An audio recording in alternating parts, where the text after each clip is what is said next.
happy Monday morning and welcome to NIRSA's Idea in Motion. And today's session is called Creating a Sense of Belonging in Campus Recreation.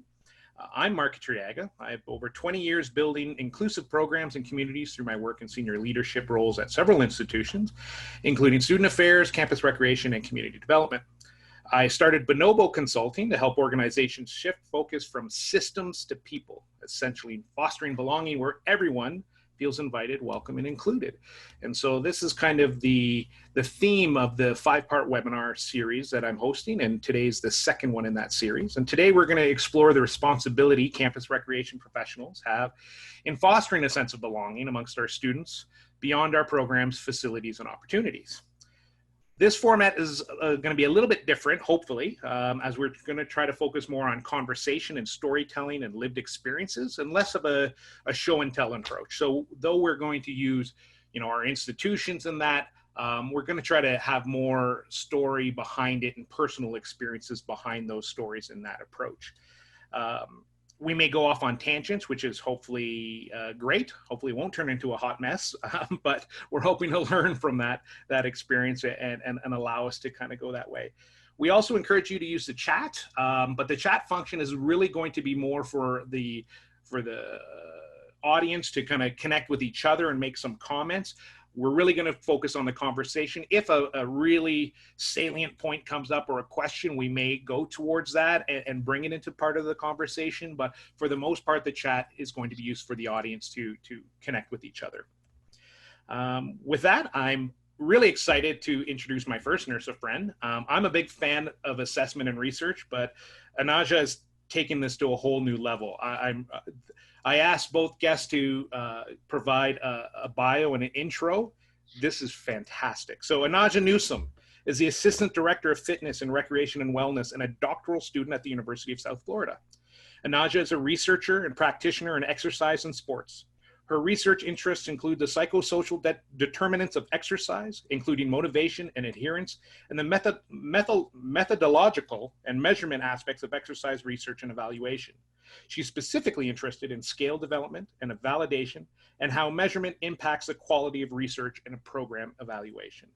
So one of the key things that we're bringing in today is we want to kind of mix that research and assessment with practice. And so A'Naja is coming from a wonderful viewpoint. And with that, our second guest is someone who's dear to my heart because I talk a lot about belonging, and this individual was probably the first individual to welcome me into NIRSA and really make me feel connected to my NIRSA family. And this was about 8 years ago. Hopefully it'll come up in our conversation, but Maureen Moe McGonagle is the Director of Campus Recreation for Centers at DePaul University. She's been a practitioner for 31 years and a director for 22 years. Maureen is a frequent presenter at state, regional, and national conferences, primarily focusing on organizational culture, leadership, and executive education for aspiring directors. Her work has centered on creating a sense of belonging for staff. So welcome, Mo and A'Naja. I'm going to start today. Usually, what are they? I want to know what's important to you right now, whether that's work, play, just in general in life. Let's start with A'Naja first. A'Naja, what's important to you right now? Well, I have to say right now, what's important to me is finishing school. It has been a very long journey and one that I'm super excited about reflecting on when it's all said and done. But right now, what's important to me is really being able to leave my mark on the research and assessment world through the research and the coursework that I've been taking. I've learned a lot, and I've learned a lot about what we can do better in recreation as a field. And so really excited about that, and that's important to me right now. Wonderful. And Mo?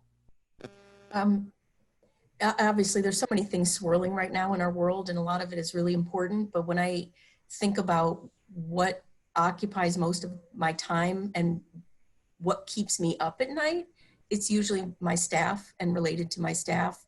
How are they doing? Or how are they coping? How can I make them feel safe? How can I keep them feeling challenged and supported? And everything else work-wise flows from them. Because I affect their world and they affect the world of our students and our patrons. Obviously, my family is dearly important to me. But I feel like there's less uncertainty with my family. I feel like I know where everything is at with that. And it's with the staff, the student staff and the full-time staff, there's just a lot more uncertainty about the world that we're occupying right now. So I'd say that's what takes up a lot of my brain space.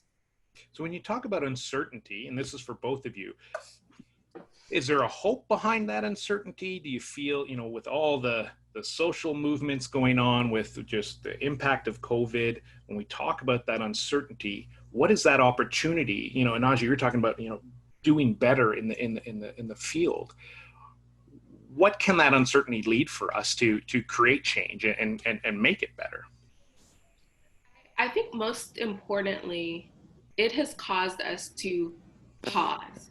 It's caused us to sit down and think and reflect on what's most important and what's a priority to us as people, as individuals, as a collective, as a field, as an industry. And I think that is the piece that we were missing. It's always a go, go, go, and I think that with forcing folks to sit and reflect and have time and connect in different ways, that pause has allowed us to reevaluate some things, reevaluate what is most important and prioritize what's most important. I learned that there's some things that I thought were important to me aren't really that critical anymore. And this time has allowed me to really become okay with that. I'm okay with the things that I have found that don't matter anymore. And it's allowed space to prioritize things that do matter. It's caused me as a person to evaluate relationships and what relationships mean, the groups in which I belong to, and how I check in with them and how they check in with me. And so I think this pause has allowed us to reevaluate and reprioritize people first, as opposed to things and places, because we can't go there, right? We can't go to places anymore. And I find myself relying on my people a lot more. And Mo, that you talked a lot about your staff and your people. How has that been effective?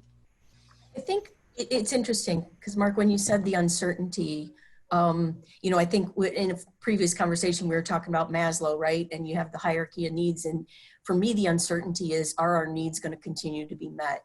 Are we going to be furloughed? Are we going to have a job? What's going to happen at the campus? What are happening with resources and that kind of thing? And it's difficult for me to peg that uncertainty as an opportunity. But when I hear you say the opportunities, it really does resonate with me, because I think the way, I've been doing this for over 30 years, and it was always really easy to explain what we did, why we did it, and how we did it. And I think for me anyway, this is the first time I felt that we have really been challenged to rethink not only, maybe not why we do it, but what we do and how we do it. Because this whole, having to quarantine, doing virtual programs, not being able to connect with the students in the very personable and physical way that we normally do, we have to redefine ourselves, or we're not gonna be relevant anymore. And that's equally scary and exciting. So it's less about the uncertainty creating that and more just about the conditions of the world that we can't control. The social unrest, that one's, for me, it's exciting is not really the right word. Finally getting to see people who have for such a long time not gotten what many of us have felt was right in front of our eyes, and to feel like, big exhale of finally, but the uncertainty is, okay, but how quickly is change going to come? I feel like, especially with, and I'm just speaking in a personal, with our staff and our students, I'm very certain about everybody being clear about what needs to happen, not sure how it's going to happen, but knowing where we need it to happen, and finally feeling like a point where we might have turned the corner and being allowed to have some of that to finally change. But yeah, it's a lot of stuff swirling, and and trying to react to it and create something positive out of it it's going to be challenging, but I'm excited. Well, I mean, go ahead. Well, I think it's interesting that you bring that up, because I want to kind of echo those sentiments, and coming from being from the lens of a Black female in this field, I finally feel like the space is open to have the conversations. I think that it's opened the eyes to our administration, and those people and colleagues that we work with. But I think that the conversation seemed so taboo for so long. And now I feel like there is a space to have the conversation, and that is the only way to even start to bring about change. And when you talk about belonging, when we have marginalized communities and folks that have different intersectionalities, that's one of the key drivers to bringing people and creating this sense of belonging for the people. Because I feel like, and I can only speak from me personally, I finally feel like I can have a voice in the conversation, and it's not looked at as othered. And I am uncertain about where we will be in 6 months and 12 months, but I can say I have an optimism that I did not have before. And I think that that's important to keep the morale high and to keep folks excited about the job and the opportunities before us, is that optimism piece. Right. And can I bounce off of something A'Naja just said, in that, you know, using both the words welcome and belonging. And for me anyway, they're both very, very important, but they're different layers and different depths. And I think most of us have understood for a very long time what it means to make somebody feel welcome in our facility, you know, and kind and caring and nurturing. But coming into the room and into the building is very different from in your gut viscerally understanding that you belong there. And I think the part that you said that resonates the most, A'Naja, is the part about having a voice, right? Because when we welcome people into our building, it doesn't necessarily mean that they're free to speak. And if they are free to speak, it doesn't necessarily mean that we're going to take what they say seriously and that they have an equal place at the table. And belonging, I think, encompasses all of that, right? So it's not just welcoming them in, but creating the conditions where they feel that they actually belong and they matter, and, you know, everything that goes along with that. That's why I like the term belonging, because the participant gets to decide that, right? So we use EDI as a framework and a theme, but it's not very participant-centric necessarily, because there's theory and research where I get to decide whether I feel like I belong in a space, whether I feel like my voice is being heard. And I love that, you know, the idea of the welcoming. You can still be welcome. And I think one of the things Campus Rec has done so well in its whole time it's always been a welcoming space. For the most part, people are very happy that they're, you know, staff are, oh, come on in, how are you doing that? But that's not the only, you know, factor in creating that sense of belonging. And I think we've hung our hat on that welcoming environment for too long. And it wasn't until I think about 5 years ago, maybe even longer, where I was at a conference, and a fellow by the name of Matt, who worked at the University of Alberta, did a presentation, and he introduced me to the idea of the invitation, of saying, yes, we can welcome people, but how are we even inviting them into our spaces? And I think we forget how much of that is unspoken.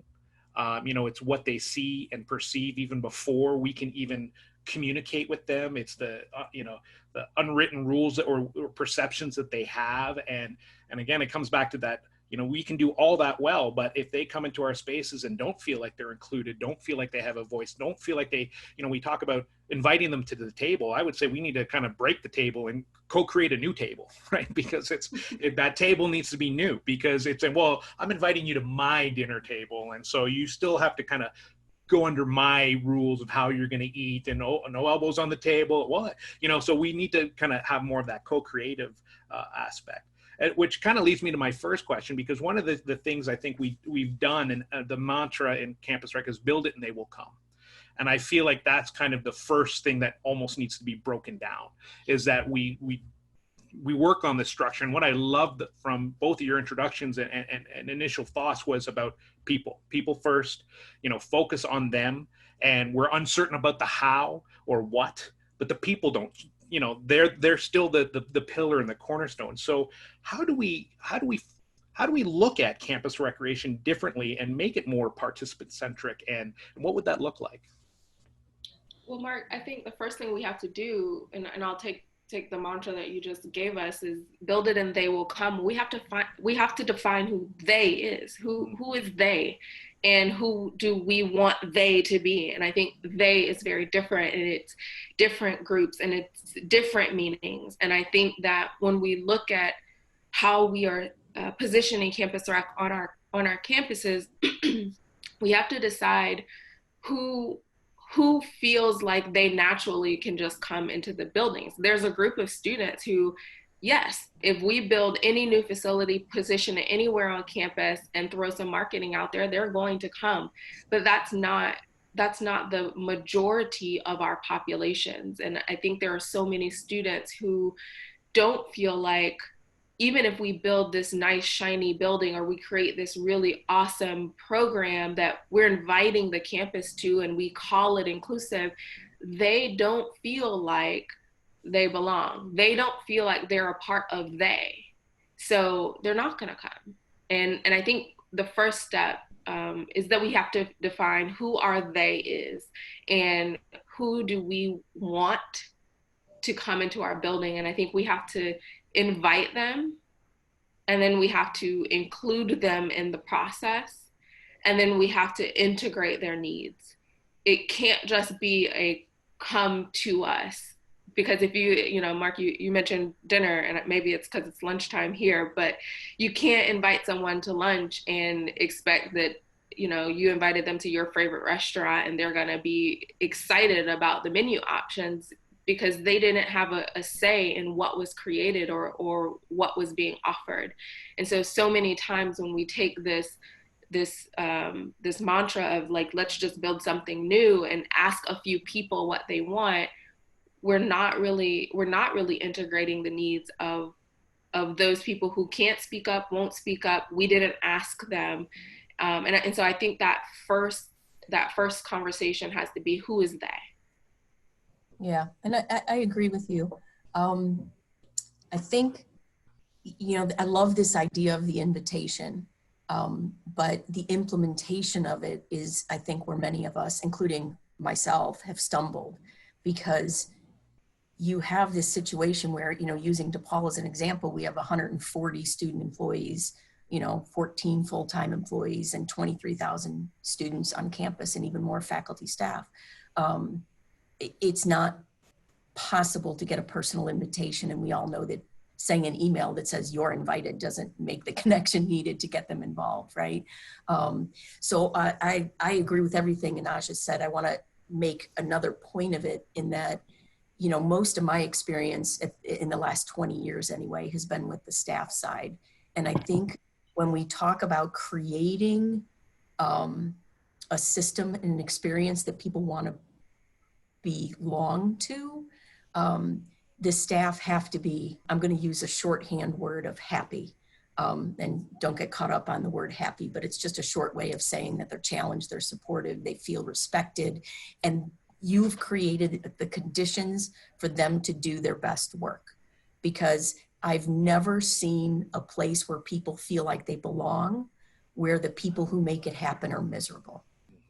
So not in more important or less important, but they've got to be done in tandem, is when you're doing all those things A'Naja talked about and trying to define who is the audience, how can you connect with them? Are you offering things that they value in a way that they appreciate?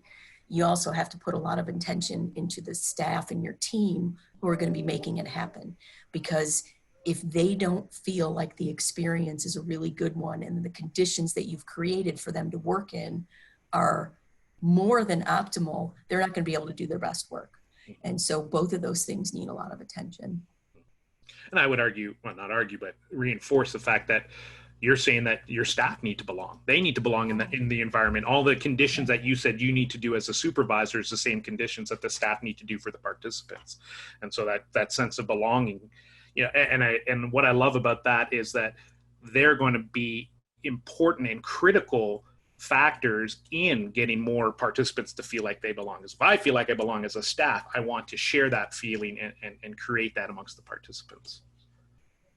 Yeah, I think that's true. And right now, it's, at least for me, it's so difficult to know how we're going to approach our new world with so much of being virtual. Normally we're out there, we're talking to people, and it's just so hard to create connections that way. Some of the plans we had for this upcoming year was making more of an ambassador part of the job out of all of our student employees.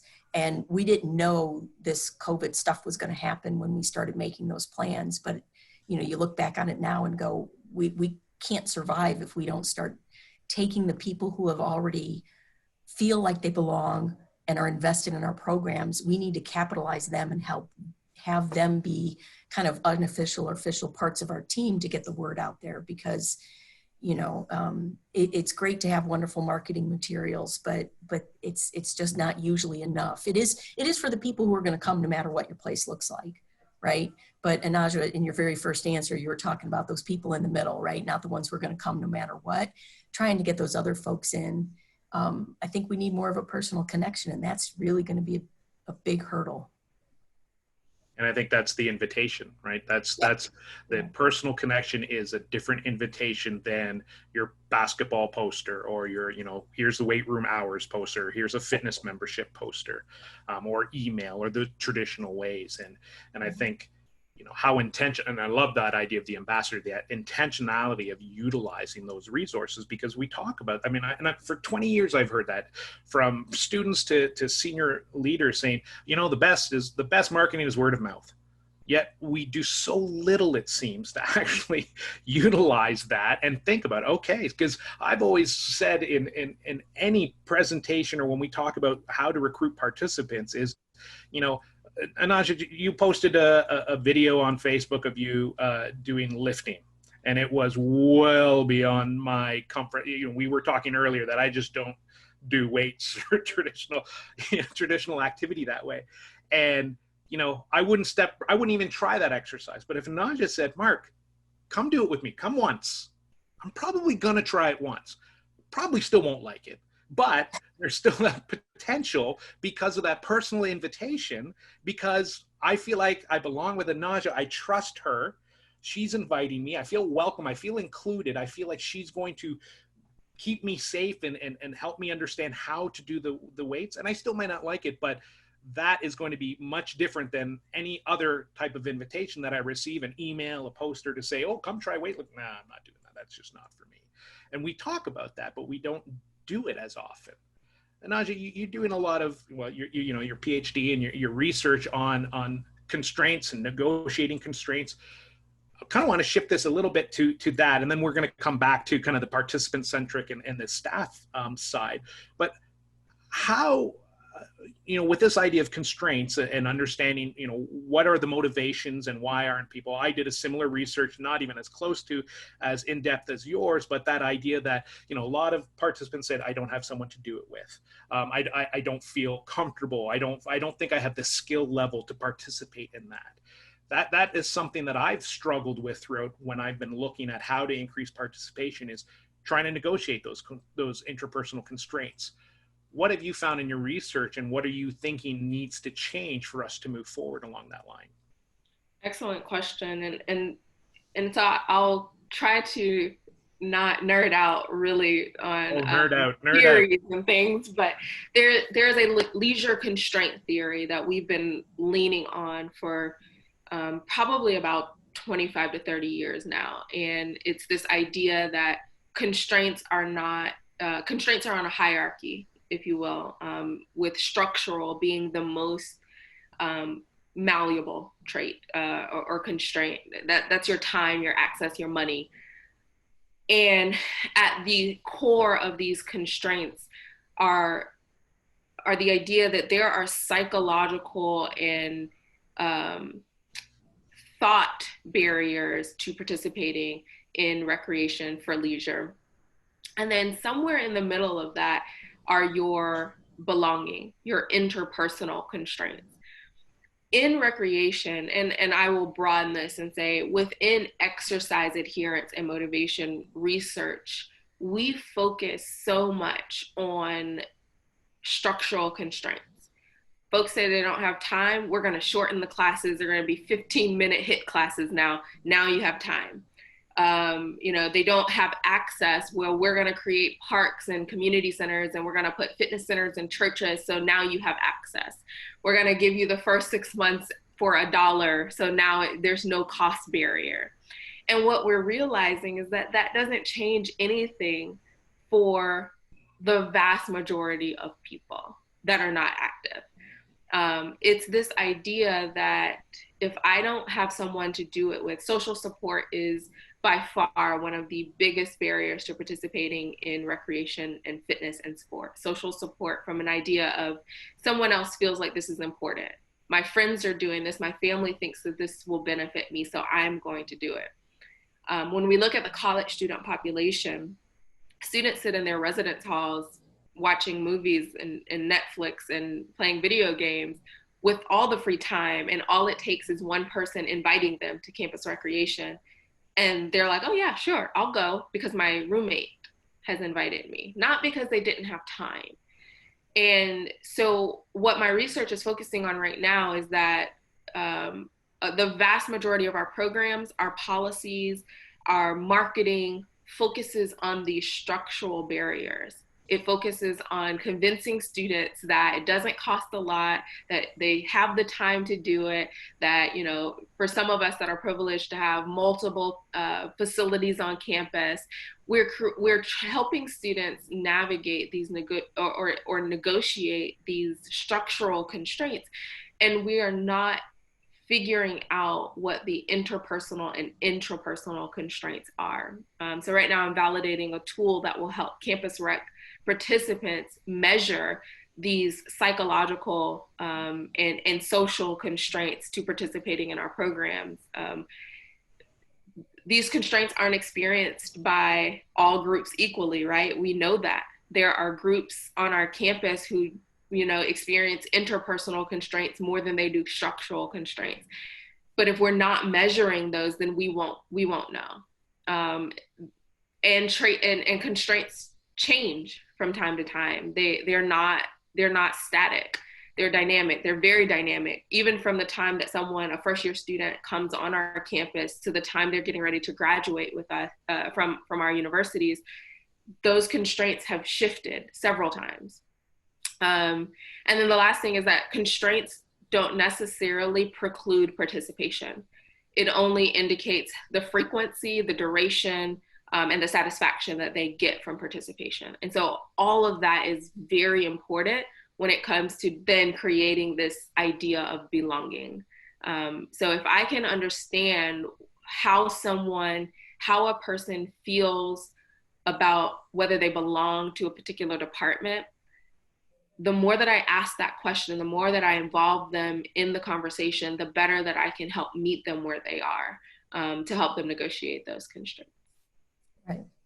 Well, and if I can bounce off of those two words, right, especially starting with the structural and going into the interpersonal, and this is a totally different take on it, but you can definitely see A'Naja and my different ways of approaching this from our different areas of expertise.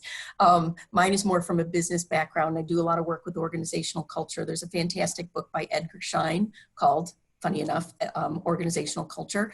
But when you talk about wanting to change a culture or to ingrain a culture, you're really talking about two different kinds of mechanisms, either primary embedding mechanisms or secondary. And I love it when A'Naja talks about the structural, because it's more common, I think, to think that the structure is the most important thing. And Schein talks about, very similar to what you're talking about, A'Naja, that it's the structural is the secondary. The primary way of changing behavior in your organization is all about that interpersonal stuff. Every word, every bullet point is going to have leader in there somewhere. If the leader does this, if the leader does this, if the leader does this. And so I think if you take all the research, geeky, nerdy, wonderful stuff that she can talk about much better than I can, and use that in terms of participant behavior, but use the same lessons with slightly different language in terms of the organizational culture to affect the staff and the team who are providing the spaces that you want the students to participate in. It's a very similar thought process, right? The structure is there, it's important, but it's not nearly the most important thing. You need to be focusing on those interpersonal pieces of it, the stuff that the leader kind of controls a little bit more.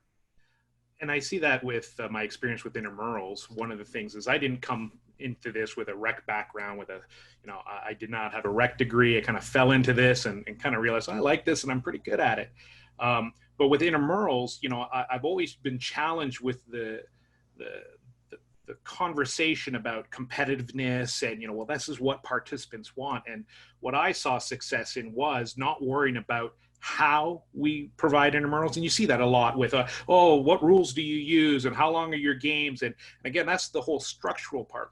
At the University of Waterloo, we grew intramurals from 7,000 a year to over 20,000 a year. No change in facilities or anything like that, but really flipping it and saying, well, what do participants want? And when we started speaking with them, we realized we play with our friends. There was only a small percentage that were really competitive. We changed the names of our leagues to better reflect the types of participants. We got rid of rules that were constricting to participating.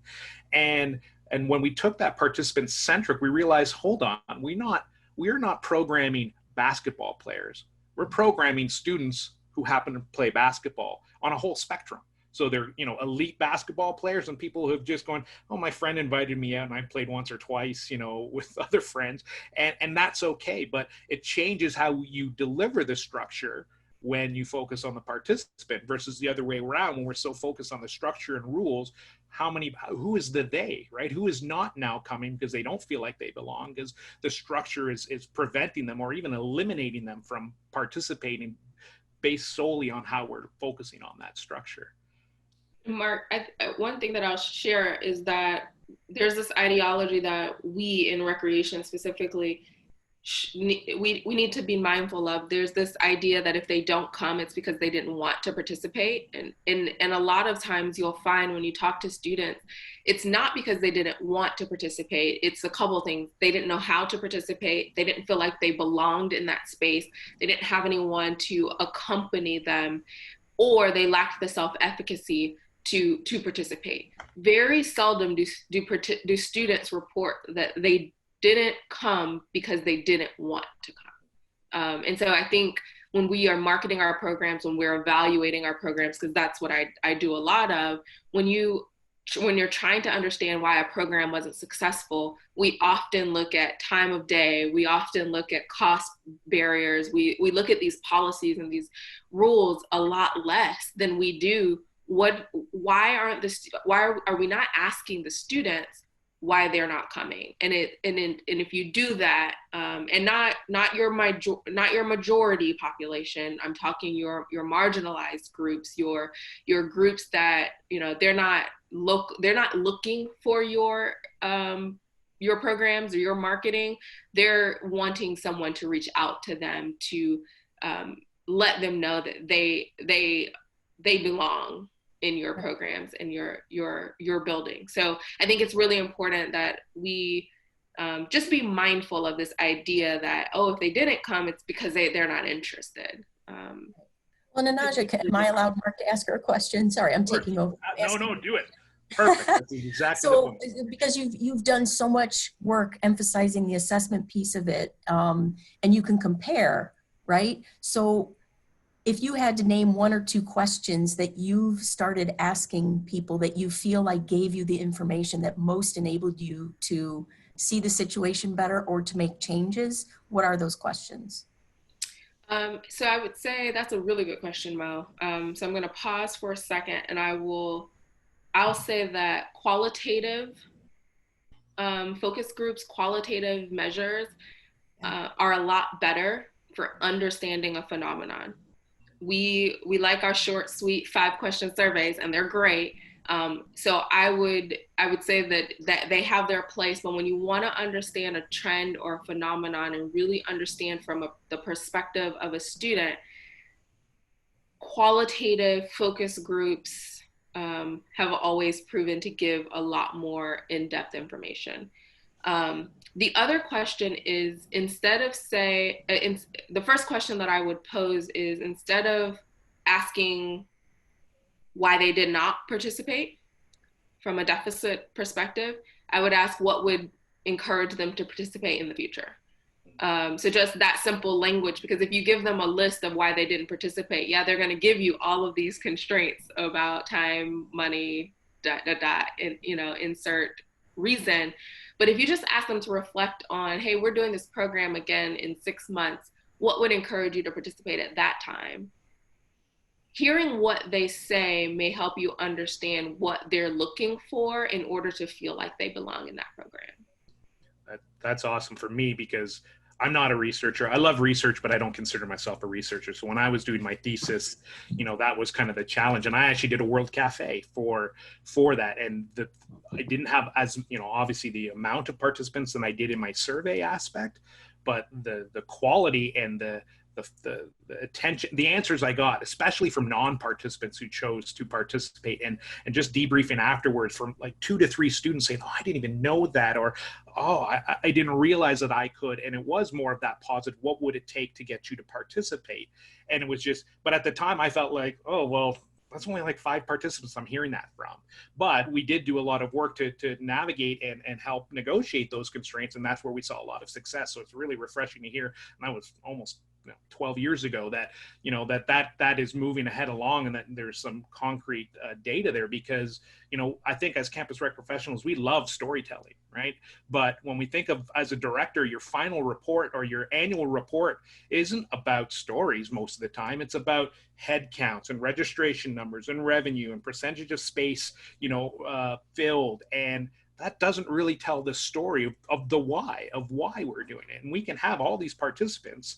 One of the key things about my participant growth with the intramurals was unique participation, right? Because again, a lot of these students were playing 3 or 4 sports. I wanted to make sure that we were maximizing those opportunities, and also marginalized groups and female participation, and looking at those stats. But we often don't tell that story. And then again, it means nothing. It just appeases the talking heads up above us. But when it comes to that qualitative and that storytelling, are you saying we need to do more of that? And how do we convince, I guess, senior leadership to buy into that? Because it's not how we're reporting our success. I would start by challenging your senior leadership to understand what they value and communicate what they value in your department. What I saw as a shift when we, went remotely and virtually as a result of COVID-19 is that the shift of our administration went from quantity of participation to engagement of our students. And those require very different assessment strategies, because you're no longer getting head counts. I'm no longer collecting USFID numbers to quantify how many people showed up for group fitness, right? I'm now trying to measure the level of engagement of our students, because our administrators were like, well, they're not here on campus. We need to keep them engaged. How are you keeping them engaged? And so instead of quantifying, we moved to this qualitative measure of student engagement. So I would say first you have to challenge them on what they really value. And then, and this is going to sound very, very challenging, because I find it challenging often, is you have to then convince them that the way that you're going to tell that story is going to be more credible than their head counts, right? So when I am putting together an assessment plan, I have to decide, how am I best going to tell this story, right? And then you just have to trust that I'm going to give you the information that you need. And I think that the more that you can do that and kind of show that impact, the more your administrators are going to just buy in and trust. And it's not an easy overnight process. And not everyone has the privilege of having an assessment person in their department. And so usually assessment and evaluation is other duties as assigned of someone else's very lengthy job description. And so you have to realize that also. And so you kind of have to take that with a grain of salt, but there are there's some ways to facilitate that conversation. And then Mo, as a director, who is the one that writes that annual report, who's going to have A'Naja coming with you and saying, hey, this is how do you take that? And how do you reconcile what you need from your staff and reconcile what VPs and that need from you? Yeah, we're a perfect example of her last statement about not being in the privileged position of having an assessment person. And so I would say with us, I feel like we have to balance it. We have to recognize, I have to recognize on my campus that it is still driven by some hard data, but trying to add some color commentary to it so that they can see the engagement, the involvement, the belonging, so they can see how we're making people feel. And it's kind of a gentle persuasion in terms of moving the needle a little bit. We're still probably a little bit more data heavy than A'Naja would be comfortable with, but we don't have A'Naja. Do you want to come to Chicago? So, that would be fantastic. But you make do with what you have and what you're capable of producing. Head counts are easy. But you're 100% correct that they don't tell the whole story, and they probably don't even tell the story that we need them to. But in a time where you have resources that are diminishing or being threatened, you need to be able to prove your case. And so you need to be nimble enough that if you don't have an assessment person on your campus, you need to tell your story whatever way you can. And sometimes that means having the data in your back pocket, even if it's not your first preference in terms of presenting your case. Mo, I'd say that I do a lot of I'm a quantitative researcher. My answers about qualitative research, that's just me trying to be as unbiased as possible. I am a numbers, data, or it didn't happen. But what I will say is that I package a quantitative report, but I sprinkle in some storytelling, some anecdotal things, some pictures, statements. Like, you have to sprinkle that in, and the more you can do that, the more complete of a picture you can present it. And we have to be honest when we're talking resources and funding. The very fluffy story of how someone felt when they walked into a group fitness class is great for us, but that's not where the funding dollars are going to be disseminated. So that's just a reality of what the world we're living in, especially in higher education. But what I will say is the benefit of looking at the complete picture. I'll give you an example. About 3 years ago, we switched to a particular software to manage our group fitness registrations. And it was the first time that I was able to see a unique head count for participants in group fitness. Before that, it was a little convoluted, and I was so excited. We were getting about 5,000 unique participants per semester in our group fitness participation counts. And I had to dig a little deeper into those numbers to, really look at the demographics. And I realized, there were a lot of demographics that were missing from there. There were a lot of university colleges that were missing from that number. And so then I started to really dig into who's participating and how often are they participating. And what I found out, and we talk about this belonging, what I found out was in that semester, 40% of the unique participants that we had in group fitness only came to one class. So while we had 5,000 unique participants, 40% of them came one time. Why? And it's when you start understanding that is important.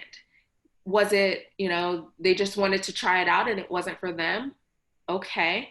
Did none of the 70 classes that we offered that week fit into their schedule? Doubt it.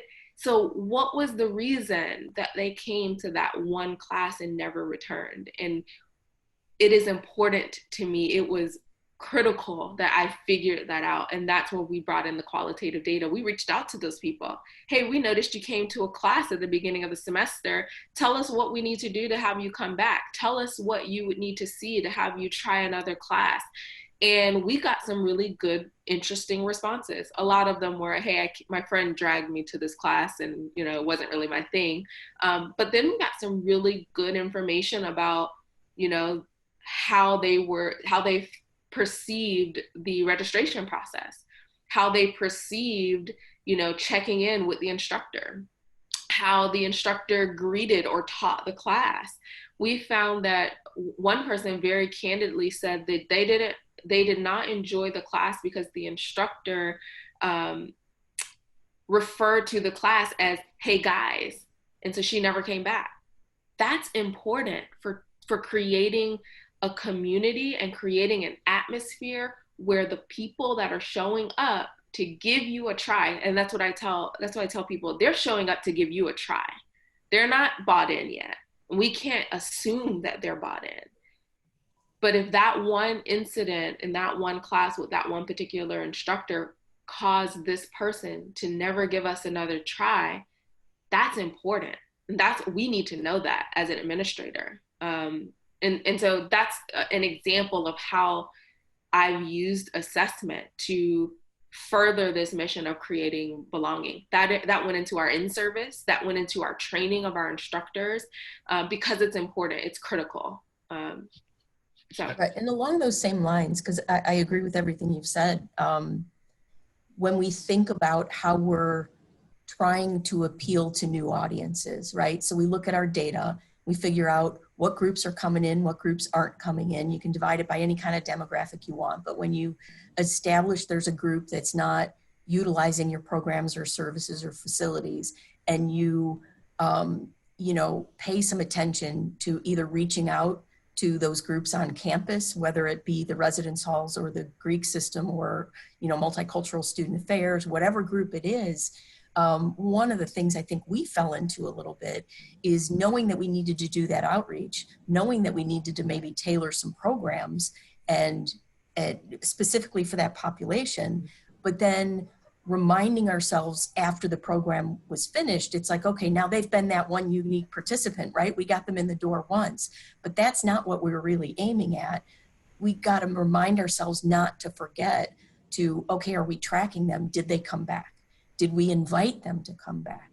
You know what I mean? And it's I think important with our ongoing programs, but once you start doing some more targeted development of programs and also some more targeted marketing, making sure that the journey doesn't end there and that you have to follow back around and see, you know, for a long time, we were starting to report on, hey, we ran this program to get new people in the building. You know, we got X amount of people and 25% of them, it was their first time in the building. And that's a success, that's wonderful. But if we never circle back and find out, did they come back to another program? Did they come back into the facility for any reason? Or was it just that one and done? You know, I think we need to really expand the scope of how we're thinking about it. And that's where, you know, we talk about the data, and that's the challenging part is that, you know, A'Naja, you don't want to say, well, if we're only going to count people that did the fitness program ongoing, well, we just cut our data by 40%. And now it looks like we did worse than last year because actually we're doing a better job tracking. And so we kind of fall in that conundrum of saying, well, what is it we really want to track? And if we want to get better, well, we have to do that new tracking. We have to understand our populations and the they and the whys. And it takes more work to now contact that 40% to say, hey, what can we learn from you? What can we do to make this something that is worth belonging to? And that's where you find yourself going, well, that's a lot of work. I know we did with intramural programming. We used to, you know, try to connect individuals with teams if we could, and it wasn't that successful. And so we developed an individual registration process where the staff put the players onto teams, onto their skill level with the schedule that they could meet. Like I can play only Monday nights, and facilitating that. That was probably twice as much work for the league conveners to do than the actual, just the whole team schedule in that. figuring out all these players, but that process actually brought in 1,200 individual players that wouldn't play otherwise if we didn't do that process. And it kind of comes back to, this whole discussion and the purpose. And I'd love to hear your thoughts. Is what is our responsibility then as campus rec professionals to do that work that says, we have 40% participants that came and went after the first time. What is our responsibility to find out why and put in that work? Because that is where the work happens. The other question, kind of tied into that, is that idea we put a lot of resources into marketing and staff and into the structure for a percentage of those people and those participants that would come anyways. They're just going to come because that's what they're into. And so when we do that data and put look how many, it's like, yeah, but what if we didn't do half the things? Would those people still come? And would it change behaviors? And then saying, well, then if it won't, let's take that resources, because they're going to come anyways. We still want to give them a good experience and that they belong, but put that time and energy and resources into that groups that aren't coming and why they're not coming. Well, I absolutely think it's our responsibility. I don't know that you'd find many people in collegiate recreation who would disagree with that. I think the difference is that it's really redefining our work. I came up through intramurals like, a lot of people did. And, it's all about training the officials and scheduling the leagues, and it's competition. And the conversation changes a little bit. And I think this idea of belonging, I think it's kind of like student learning. We just started talking about student learning, the last 15 years? It was happening 30 years ago, 50 years ago. We just didn't have the language for it. Well, I think it's the same way with some of this. There's certainly been a sense of belonging, but before we named it and identified it and actively prioritized it, we weren't able to maximize it, right? We weren't able to put that laser focus on it and say, okay, this is where we want to really, catalyze what's going on so that it's happening more often than not, and so that people can talk about it. And so that's what I think is different. I think my guess anyway is that we all understand how important it is. We either feel like we don't have time, we don't have the expertise, or the knowledge maybe to make it happen. And maybe that's one of the silver linings of this pandemic, is that we are being forced, sometimes kicking and screaming, to rethink about how we're doing our work and what we're doing, right? Maybe not the why, but the other two pieces of it. And we really have to look at it differently. And I think, the things that A'Naja was talking about in terms of, it's not just the unique people, but how often are they coming? Are they actually engaged? And defining engagement and measuring that and using that as a signal of whether we're succeeding or not. And frankly, I'm learning when she's talking, so I'm assuming other people are too, and that you can kind of incorporate that into your program. It's like, hey, I just learned something new about how we can define what we're doing. And that's the opportunity to repackage it with those people that we report to on campus, so they understand that our priorities have shifted a little bit. I completely agree. And Mark, to answer your question, I had to pause to really think about how I wanted to phrase my answer, because you asked, is it our work? And I think that is up to each individual person, because when we say that something is our work, that means that we are willing to put the time, the effort, the energy, the expertise, the money into making that work happen. So should it be our work? Maybe, yes. Maybe it should be. Is it our responsibility? Is it our work? I think that's an individual decision. And from the leader of the department, it's the leader's decision about whether the department is going to put the time, the effort, the energy into making that the work, because it's not easy. And we have experienced times where, hey, if this is the checkbox, let's do it. But creating belonging isn't a checkbox. The work is not simple. It's having difficult conversations with our administrators. It's having difficult conversations with the people that are on the front line doing the work. and it requires resources, it requires time. And so when you ask, is it our work? I would put that on the individual to decide, is it their work? And if the answer is yes, then that means that they're committing to put forth the effort and the energy and the resources to get it done. Because I can't just say it's everyone's job, because I can't really say that they have the time and the effort, and that's a priority. It's kind of like when you make, if fitness is a priority, right? You got to put the work in to do it. You can't just say, yeah, it is, and everyone should do it. Well, everyone should, but I don't know that everyone has made a commitment to doing the work. I hope that people will think that it's important enough to do the work. And I have some really awesome colleagues, people that I see on this call that I know value the work. And so I hope that the vast majority of us feel that this work is important. But I think it's an individual decision. Well, that's amazing. I think we could talk about this for hours. Unfortunately, we are running out of time. So any last thoughts or comments, feedback, words of inspiration from either of you? The one thing that I will add, this is just my plug on assessment and evaluation. When you're looking to create a sense of belonging, for those that do assessment work, our primary source of data collection is through convenience sampling. We put the survey out there, and we rely on the same people that are already engaged, already using our services, already probably engaged elsewhere on campus. Those are the people that are going to be filling out your survey. Please note that. So when you're doing convenience sampling, just know that the same people that I call them the vocal few, right?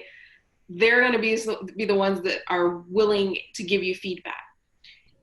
What I've tried to do recently is look at a technique called snowball sampling, and I'm happy to go nerd out with you if you want to reach out to me. But snowball sampling says, if there's a particular group of people that you are interested in learning more about, inviting them and including them in your space, you go to them, and then you ask them to refer other people that are in their group that they think would give you valid and valuable feedback.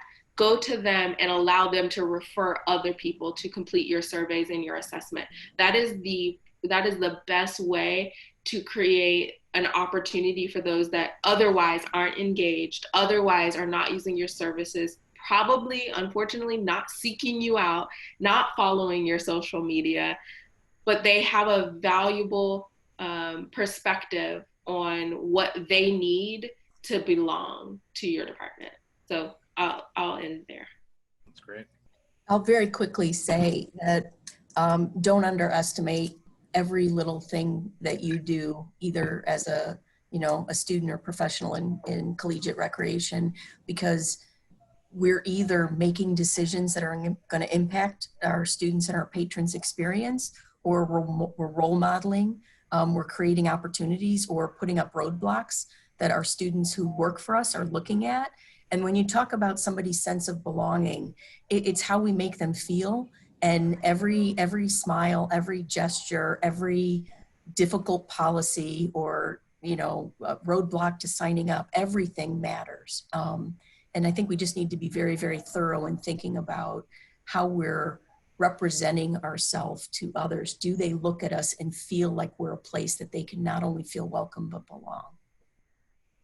Thank you. Thank you both for this wonderful conversation. You are two amazing, intelligent leaders. I'm so glad that we were able to have this chat. I just wanted to let everyone know that if you have any feedback on this webinar or any thoughts of future webinars, maybe we need one on a whole just assessment, how to assess, and I'm sure we could have hours of that. And we'll get A'Naja, and I see Stephanie Plummer, we'll get her maybe involved because we'd love to get more of it. Please feel free to email me. I'll also put my email in the chat. So if you have any questions for myself or our guests, I'll make sure to connect you through that way if you don't already have their emails. And then next week, we have Tanika Santos, who's the NIRSA student leader, Belinda Sanchez, and Chad Van Dyke, who are going to be talking about what student staff want from their work experience. And again, we're going to look at that from a sense of belonging and, really what Mo had talked about with regards to making them feel engaged and understanding what do they want from their experience, what challenges are they receiving in that opportunity. Thanks to NIRSA for allowing us to host this, and everyone stay safe and well. And thanks again, Mo and A'Naja. This has been wonderful. So everyone stay safe, and hopefully we'll see you next week.